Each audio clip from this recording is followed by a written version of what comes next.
Students, अपन ने worksheet number 5 के question number 6 तक अभी तक कर लिए हैं। अब अपन करते हैं क्वेश्चन नंबर 7। तो क्या है क्वेश्चन नंबर 7? क्वेश्चन नंबर 7 है कि यदि बहुपद a x square minus 6x minus 6 के शून्यकों का गुणनफल 6 है तो ए का मान ज्ञात कीजिए। देखो, बात हो रही है शून्यकों के गुणनफल की और ए का मान निकालना है। तो हमें शून्यकों के बारे में क्या होता है? शून्यकों के दो गुणांकों के साथ दो संबंध होते हैं। शून्यकों का योगफल होता है, शून्यकों का योगफल बराबर माइनस एक्स का गुणांक बटे एक्स स्क्वायर का गुणांक, और शून्यकों का गुणनफल, शून्यकों का गुणनफल का हम फॉर्मूला लिख लेते हैं एक बार। शून्यकों का गुणनफल बराबर होता है अचर पद बटा एक्स स्क्वायर का गुणांक। ठीक है, तो शून्य को गुणांक में कितना दिया है? 6, तो यहाँ पर 6 लिख देंगे बराबर अचर पद कितना है? अचर पद है माइनस का 6, तो यहाँ लिख देंगे माइनस के 6 बटा एक्स स्क्वायर का गुणांक कितना है? एक्स स्क्वायर का गुणांक है ए लिख दिया। अगली पंक्ति में गए, ए इधर भाग में है, पक्षांतर करेंगे, बाएं पक्ष में लेके आएंगे तो गुणा में आ जाएगा। तो 6 गुणा ए बराबर माइनस 6। अगली पंक्ति में जाएंगे, 6 का पक्षांतरण होगा, बाएं पक्ष में से दाएं पक्ष में जाएगा, यहाँ गुणा में है, दाएं पक्ष में जाएगा तो भाग में, और ए बराबर आ जाएगा माइनस का 1। तो हमारे ए का मान हो गया है माइनस का 1। फिर से अपन याद कर लेते हैं शून्यकों का और उनका क्या संबंध होता है। इस सवाल यहाँ पे खत्म हो गया। यहाँ पे हम थोड़ा समझने के लिए मैं लिख रहा हूँ दोबारा से। शून्यकों का योगफल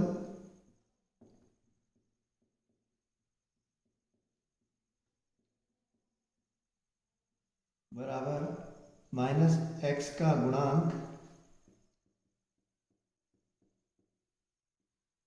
बटा एक्स स्क्वायर का गुणांक। ये दोनों संबंध हमको अच्छे से समझ में आ जाना चाहिए, क्योंकि कई बार तो शून्यकों का गुणनफल और योगफल देकर किसी संख्या का, किसी अननोन का मान पूछेगा या फिर बहुपद बनवाएगा।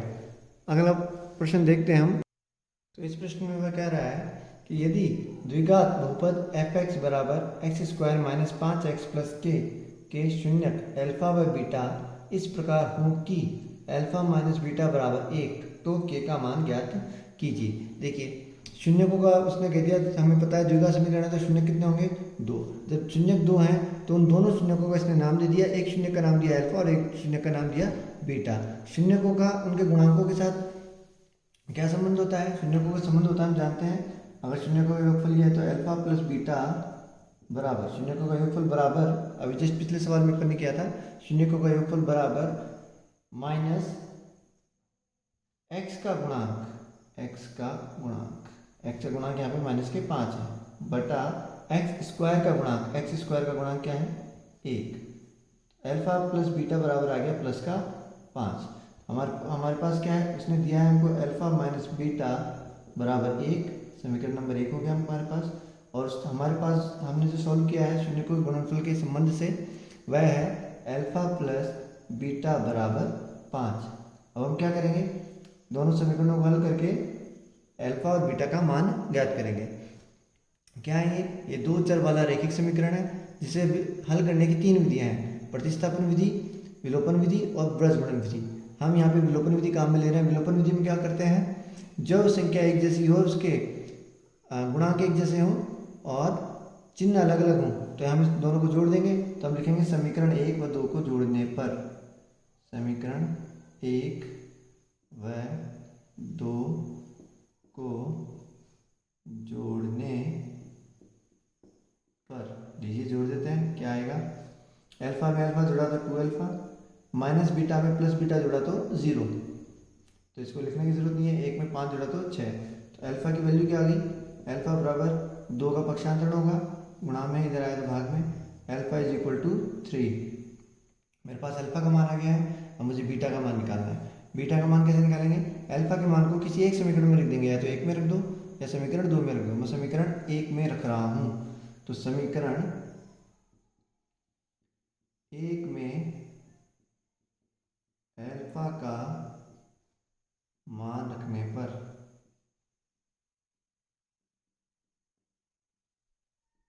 तो क्या आएगा भाई, अल्फा की जगह रख दिया मैंने 3 माइनस बीटा की जगह बीटा है 1, अगली पंक्ति में गए प्लस का 3 इधर आया तो माइनस का 1 माइनस 3, अगली पंक्ति में गए माइनस बीटा बराबर एक में से माइनस के 3 गए तो माइनस के 2, अगली पंक्ति में गए माइनस के निशान से दोनों को, माइनस के निशान से पूरी समीकरण को गुणा करने पर तो इसको माइनस से गुणा किया तो बीटा और इसको माइनस से गुणा किया तो प्लस के 2।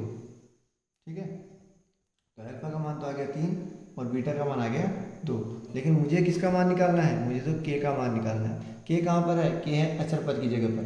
तो हम एक संबंध जानते हैं, क्या संबंध है, शून्यकों का गुणनफल, शून्यकों का गुणनफल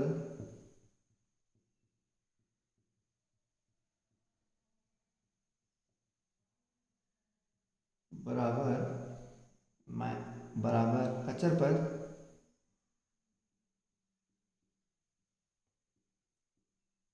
बटा एक्स स्क्वायर का गुणांक।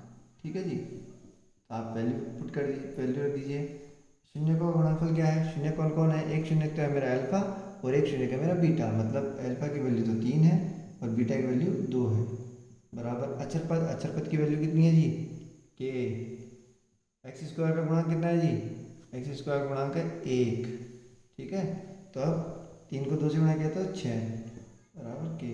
तो कुल मिला के बात ये हुई कि के का मान आ गया 6।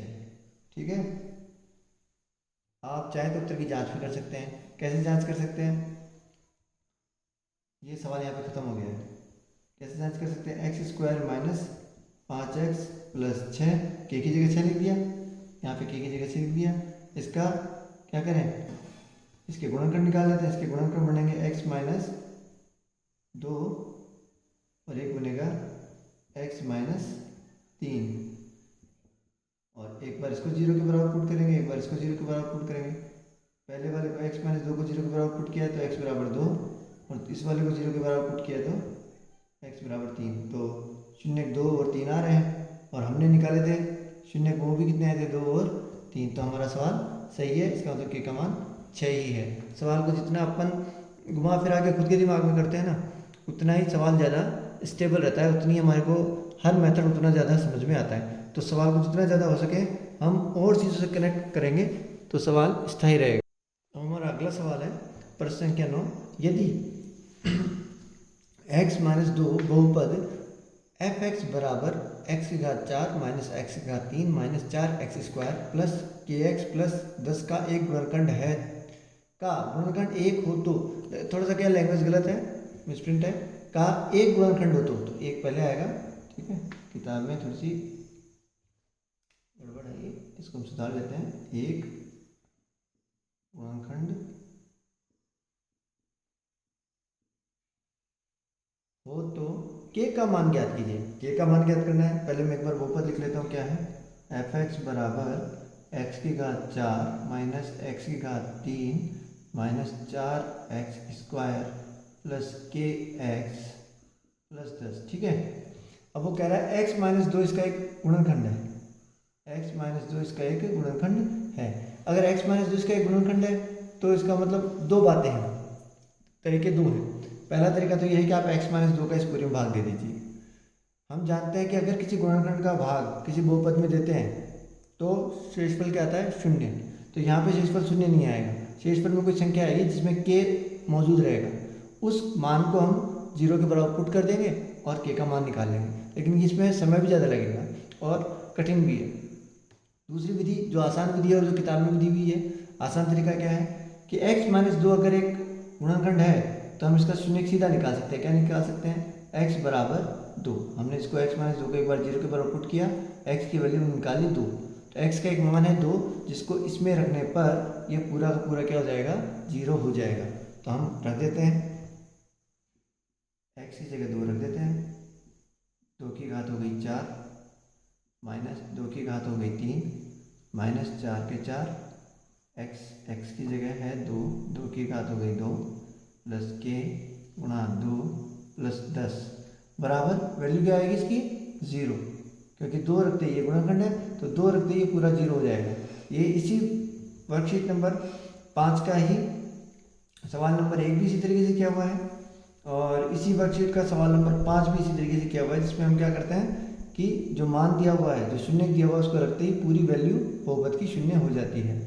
2 की घात 4, 2 दूनी 4, 4 दूनी 8, 8 दूनी 16, तो 2 की घात 4 का मतलब हुआ 16 माइनस 2 की घात 3, 2 दूनी 4, 4 दूनी 8 माइनस 4 गुणा 2 की घात 2 का मतलब 4, ये बीच में गुणा का निशान, ठीक है जी। 2 के प्लस 10 बराबर 0। जो सॉल्व होते जा रहे हैं उनको सॉल्व करते जाते हैं। 16 में से 8 गए तो 8 माइनस 4 दूनी 16 प्लस 2 के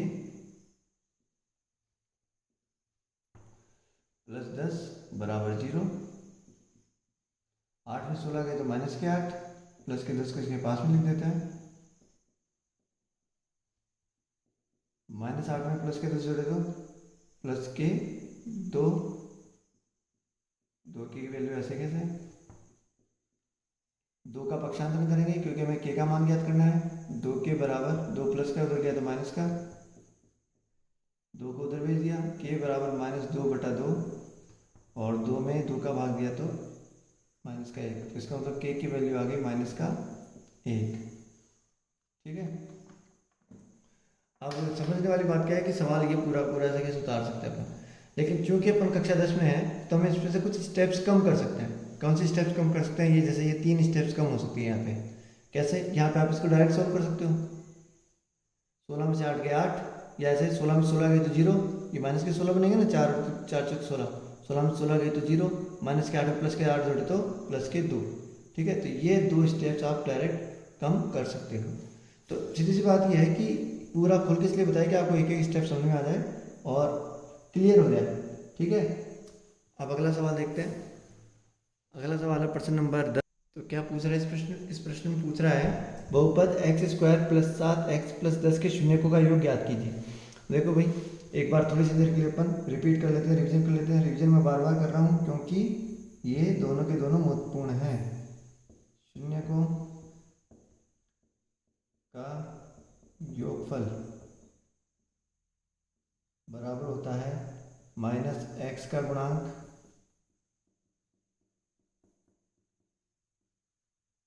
बटा अचर x² का गुणांक। दूसरा, शून्यकों का गुणनफल होता है बराबर अचर पद बटा x² का गुणांक। अब समझने वाली बात क्या है जी, समझने वाली बात है कि आप इसको सिंबॉलिक रूप में लिख सकते हो। सिंबॉलिक रूप में लिखेंगे तो अगर शून्य का अल्फा प्लस बीटा है तो अल्फा प्लस बीटा बराबर -b/a। कब, जब हम द्विघात समीकरण की जनरलाइज फॉर्म ये मानते हैं, ठीक है। और अल्फा इंटू बीटा शून्य को गुणनफल बराबर c/a। चलो, ये तो अपने रिवीजन के लिए था। टॉपिक पे आते हैं फिर से। बहुपद x² + 7x + 10 के शून्यकों का योग ज्ञात कीजिए। हल। तरीका नंबर 1, बड़ा तरीका, इसका आप शून्य ज्ञात कीजिए। दोनों शून्य ज्ञात करने के बाद दोनों शून्यकों को जोड़ दीजिए, बड़ा तरीका है। तो छोटा तरीका क्या है, शून्यकों का योगफल। हमारे पास सीधा एक फॉर्मूला है, लिख देते हैं। शून्यकों का योगफल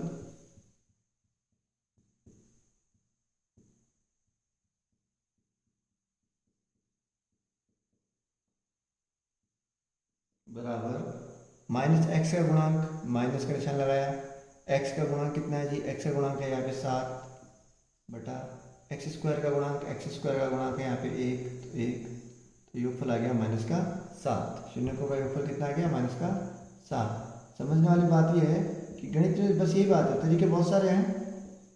आपके दिमाग में सही मेथड कौन सा क्लिक करता है उसी से अपना सवाल होता है, ठीक है। कई बार हो जाता है कि सवाल बहुत इजी होता है लेकिन हम गलत मेथड काम में ले लेते हैं, गलत नहीं, बड़ा मेथड काम में ले लेते हैं, तो सवाल लंबा लगने लग जाता है। तो भाई आज का अपना वर्कशीट नंबर 5 पूरी कंप्लीट हो गई है। इसके मैंने 2 पार्ट बनाए हैं। पहले पार्ट में 1 से लेकर 6 तक के प्रश्न है, वो छोटे प्रश्न है। दूसरे पार्ट में 7 से लेकर 10 तक के प्रश्न है। हमको बार बार जब भी हम प्रश्न करें तो इनको आपस में कनेक्ट करते हुए करेंगे तो चीज़ें हमारे क्लियर होंगी। और अगर आपको बहुपद के बारे में और ढंग से मतलब जो छोटी छोटी जानकारी थी वो चाहिए तो आप पहले वाली वर्कशीट जब मैंने शुरू की है, चौथी तीसरी, तो उस वर्कशीट में मैंने प्रारंभ में बहुपद क्या होते हैं और शून्य क्या होते हैं उनके बारे में विस्तार से तो नहीं संक्षिप्त में बताया है। तो आप उसको एक बार देख लेना ताकि आगे वाली चीज़ें हमारी सरल हो जाए। ठीक है, धन्यवाद। पढ़ते रहना, आगे बढ़ते रहना।